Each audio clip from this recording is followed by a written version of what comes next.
Don't misguide the people of Kerala. They are very clever. They are educated. Modi ji, Vijay, you both can fool people who are illiterate in Gujarat or in other place, but you can't fool Kerala people. નમસ્કાર, હું છું વિક્રમ વકીલ અને તમે જોઈ રહ્યા છો hotline news.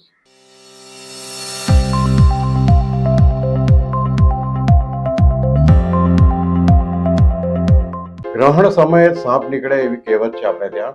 એ જ રીતે કોંગ્રેસના નેતાઓ જ્યારે ચૂંટણી માથા પર હોય છે ત્યારે એવા નિવેદનો કરીને સેલ્ફ ગોલ કરે છે કે જેને કારણે કોંગ્રેસને ભારે નુકસાન થાય છે.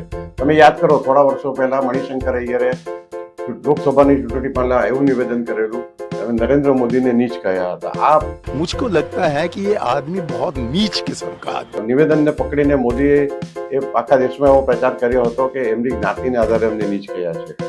એ ઉપરાંત આજ મણિશંકર અય્યરે દિલ્હીમાં કોંગ્રેસ અધિવેશનમાં જ્યારે 2014માં પહેલી વખત વડાપ્રધાનની રેસમાં મોદી ઉતર્યા હતા ત્યારે એવું કહ્યું હતું, आपको वायदा करता हूँ कि इस 21वीं सदी में नरेंद्र मोदी कभी भी देश के प्रधानमंत्री नहीं बनेंगे. लेकिन यहाँ आकर चाय का वितरण करना चाहते हैं तो हम उनके लिए कुछ जगह बना रखते हैं. એ તો એક ચાયવાળો છે અને ચાયવાળાને તો મેં અમારી સંમેલનનું સ્થળ છે એની બહાર એક ચાનો સ્ટોલ મૂકવાની પરવાનગી આપી. એનાથી વધારે કોઈ દિવસ વડાપ્રધાન બની નહીં શકે એક ચાવાળો. હવે આના તો ઘણા બધા દાખલા છે, પણ હમણાં જે રિસન્ટલી હમણાંના કોંગ્રેસ પ્રમુખ મલ્લિકાર્જુન ખડગે એવું નિવેદન આપ્યું છે કેરળમાં ચૂંટણી પ્રચાર દરમિયાન, ગુજરાતીઓ અભણ છે અને ગુજરાતીઓ અભણ છે એટલે ભાજપ સત્તામાં છે. ગુજરાતીઓ ઉપરાંત એને ઉત્તર પ્રદેશના લોકોને પણ અભણ કહ્યા. આ રીતે થોડા દિવસો પહેલા તૃણમૂલ કોંગ્રેસના સાંસદ મહુવા મોઇત્રાએ બંગાળમાં ચૂંટણી પ્રચાર વખતે એમ કહ્યું હતું કે ગુજરાત અને ગુજરાતીઓમાંનું કોઈ કોન્ટ્રીબ્યુશન દેશની સ્વતંત્રતામાં નથી. એમને એ પણ નથી ખબર કે ગાંધીજી અને સરદાર વલ્લભભાઈ પટેલ કે કનૈયાલાલ મુનશી ગુજરાતી છે કે ગુજરાતી હતા. હવે આવા લોકો આ રીતે સેલ્ફ ગોલ કરે છે અને પછી ગુજરાતમાં કદી કોંગ્રેસ કે વિરોધ પક્ષ સત્તા પર ના આવે એનો કોઈ નવાઈ લાગતી નથી. આ બાબતે આપણી સાથે ચર્ચા કરશે જાણીતા પત્રકાર કિરીટભાઈ ત્રિવેદી. કિરીટભાઈ, આપનું સ્વાગત છે હોટલાઇન ન્યૂઝમાં. જી, ધન્યવાદ છે. કિરીટભાઈ, આજે મલ્લિકાર્જુન ખડગે કે મૈત્રાએ જે સાંસદ છે તૃણમૂલના કોંગ્રેસના, એ લોકોના નિવેદનની ઊંધી અસર ગુજરાતના સ્વરાજ્યની ચૂંટણી પર પડવાની પૂરેપૂરી શક્યતા છે અને ગુજરાતીઓ સ્વાભાવિક રીતે ગુજરાતીઓનું ગર્વ અસ્મિતા પર આવી રીતે હુમલો કરવામાં આવે ત્યારે નારાજ થઈ જાય એ સ્વાભાવિક છે. જી, મલ્લિકાર્જુન ખડગે જે કોંગ્રેસના પ્રમુખ છે, રાષ્ટ્રીય પ્રમુખ છે કોંગ્રેસના, એમણે સ્ટમ્પમાં બેટ માર્યું છે એમ કહી શકાય. એડવોકેટ થઈ ગયા છે અને બોલવાની બાબતમાં કોંગ્રેસવાળા હંમેશને માટે બફાટ કરતા આવ્યા છે. હવે અહીંયા સ્થાનિક સ્વરાજ્યની ચૂંટણીની તારીખો જાહેર થઈ ગઈ છે ગુજરાતમાં અને એકદમ કસોકસ ઇલેક્શન થવાની તૈયારીઓ થઈ રહી છે, ત્યારે આવા પ્રકારનું નિવેદન આવે એ પણ કોંગ્રેસના રાષ્ટ્રીય અધ્યક્ષ દ્વારા, તો સ્વાભાવિક રીતે જે કોંગ્રેસને ફટકો પડશે એમાં. અને ગુજરાતીઓને મૂર્ખ કહેનારા આ લોકો મહામૂર્ખ છે એવું કહી શકીએ આપણે. ગુજરાતી પ્રજા આજે ક્યાં ક્યાં નથી, તમે એ ખાલી એક સર્વે કરાવો ને કે વિશ્વના દેશોની અંદર એ લોકો ક્યાં ક્યાં પહોંચેલા છે ગુજરાતીઓ, પહેલા એ જ સર્વે કરાવો. અભણ છે એવું કહેવાને બદલે ગુજરાતીઓને કારણે આજે તમે સલામત છો એવું પણ કહેવું જોઈએ એમને કોંગ્રેસ વાળાએ, કેમ કે તમે તો બધું વેચી ખાધું હતું, જે હાથમાં આવ્યું એ બધું. એ વાત સાઈડ પર રાખીએ. આપણે ચર્ચા કરીએ ઇલેક્શનના સમયે રાહુલ ગાંધી પણ નિવેદનો આપે તો એ પણ બફાટ કરે છે, મલ્લિકાર્જુન ખડગે પણ બફાટ કરે છે. એમણે એક ઇલેક્શનમાં નાગ પણ કહ્યું હતું, ઉફાડા મારતો નાગ છે, કાળો નાગ છે, વગેરે વગેરે નિવેદનો આપ્યા હતા. તો ગુજરાતની અંદર ઇલેક્શન આવી રહ્યું છે ત્યારે ગુજરાતની પ્રજા એને પોતાની સાથે કરવાને બદલે, એ લોકોને ગમતી વાત કરવાને બદલે આવા પ્રકારના નિવેદનો આપીને આ લોકો તો ભારતીય જનતા પાર્ટીને મદદ કરી રહ્યા છે. એક રીતે એ લોકો એવો પ્રયત્ન કરે છે કે ગુજરાતમાં એમનું અસ્તિત્વ જ સાફ થઈ જાય. એટલે આ બધું તો નિવેદન આપતા પહેલા એ લોકોએ વિચારવું જોઈએ. હવે ગુજરાત ભાજપે આ મુદ્દાને પકડી લીધો છે. મુખ્યમંત્રીનું પણ નિવેદન આવ્યું છે કે આ 7 કરોડ ગુજરાતીઓનું અપમાન છે. ભારતીય જનતા પાર્ટીના પ્રદેશ પ્રમુખ જગદીશ વિશ્વકર્માએ પણ કીધું છે કે આ ગુજરાતીઓનું અપમાન છે અને ગુજરાત કોંગ્રેસ છે એ પણ માફી માંગે આ મુદ્દે. મલ્લિકાર્જુન ખડગે તો માફી માંગે, પરંતુ આ પણ માફી માંગે, પ્રદેશના જે નેતાઓ છે એ પણ. હવે આટલું સામાન્ય જ્ઞાન જેનામાં નથી કે કયા સમયે શું બોલવું અથવા કેવી રીતે બોલવું, કઈ રીતે વાત કરવી, તો એ લોકોને તમે આટલા મોટા પોસ્ટ ઉપર બેસાડ્યા પછી પણ એ લોકો શું બોલે છે એનું જો એ લોકોને ભાન ન હોય તો સ્વાભાવિક રીતે ગુજરાતીઓ કોંગ્રેસને જાકારો આપશે જ અને આ ઇલેક્શનમાં વધારે ફટકો પડશે. ફટકો તો પડવાનો જ હતો. હવે આ મુદ્દાને આખા ગુજરાતની અંદર ચગાવવામાં આવશે ભારતીય જનતા પાર્ટી દ્વારા, એના કાર્યકરો દ્વારા, એના નેતાઓ દ્વારા. દરેક ભાષણમાં તમને આ મુદ્દો સાંભળવા મળશે અને પ્રજા જે 2-5% પણ કોંગ્રેસ તરફ થોડી ઘણી આકર્ષાઈ હોય અથવા તો થોડું ઘણું એના પ્રત્યે સિમ્પથી હોય કોઈને, એ લોકો પણ હવે આ તરફ આવી જશે, એવું આ પ્રકારનું આ નિવેદન છે. વિક્રમભાઈ.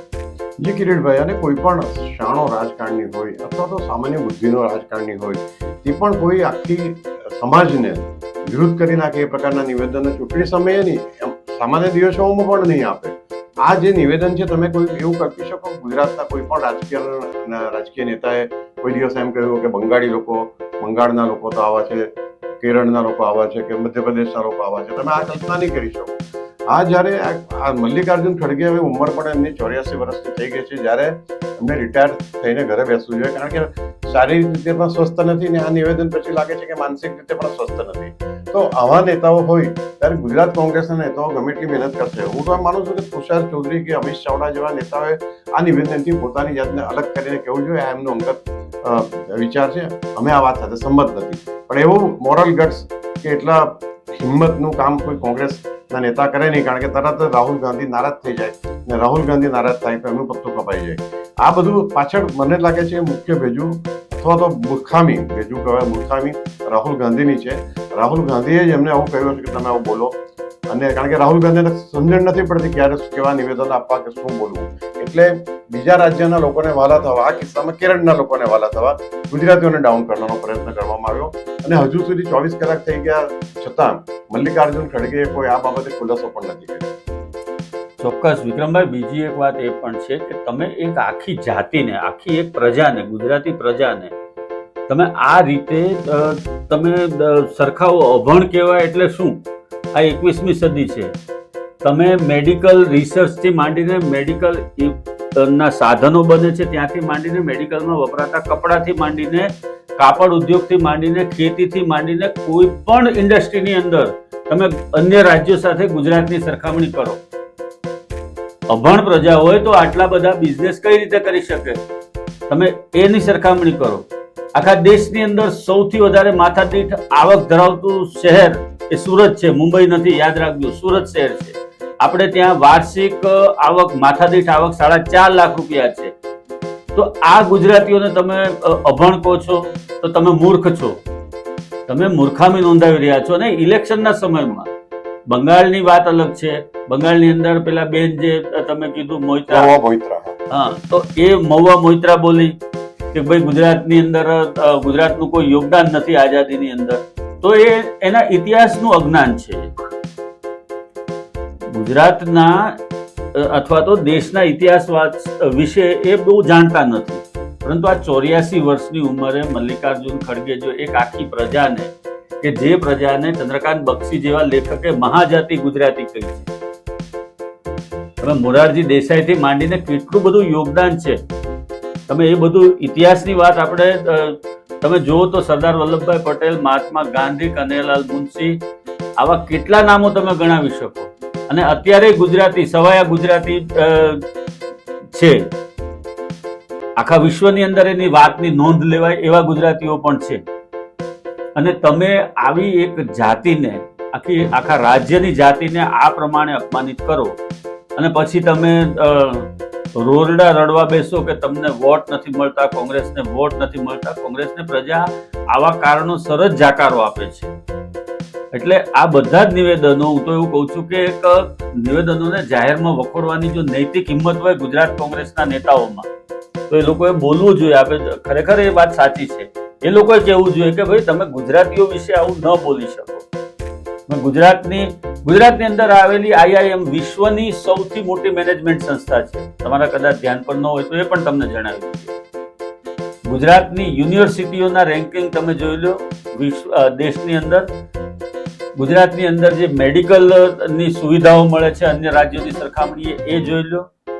તમામ બાબતની અંદર ગુજરાતીઓ આજે આગળ છે. ત્યારે તમે એને અભણ અથવા તો આવી રીતના અપમાનિત કરો તો તમારાથી મોટું રાજકીય મૂર્ખતા ભર્યું નિવેદન કોઈ ન હોઈ શકે એ વાત ચોક્કસ છે. જી કિરીટભાઈ, હવે આ તો સાફ થઈ ગયું છે કે આ ચૂંટણીમાં, હમણાંની સ્વરાજ્યની ચૂંટણીમાં કોંગ્રેસનું કોઈ અસ્તિત્વ રહેવાનું નથી અને એમનો જે સફાયો થવાનો હતો એ નક્કી થઈ ચૂક્યું છે. અને આવા મૂર્ખામી ભર્યા નિવેદનોથી કોંગ્રેસના નેતાઓ મનમાં તો જાણતા જ હશે, ગુજરાત કોંગ્રેસના નેતાઓ કે કદાચ રાષ્ટ્રીય સ્તરે પણ જે બુદ્ધિશાળી નેતાઓ છે, જે સચિન પાયલોટ જેવા નેતાઓ છે કે શશી થરૂર જેવા નેતાઓ છે, એમને તો ખબર હશે પણ કોઈ હાઈકમાન્ડ વિરુદ્ધ ખોખારો ખાઈને બોલવાની કોઈની હિંમત નથી. એટલે ભવિષ્યમાં પણ આનું રિપીટેશન થતું જ રહેશે. Thank you very much. ધન્યવાદ છે. આવા પ્રકારના વિડીયો તમને જોવા ગમતા હોય તો હોટલાઇન ન્યૂઝ ચેનલને લાઇક, શેર અને સબસ્ક્રાઇબ કરો.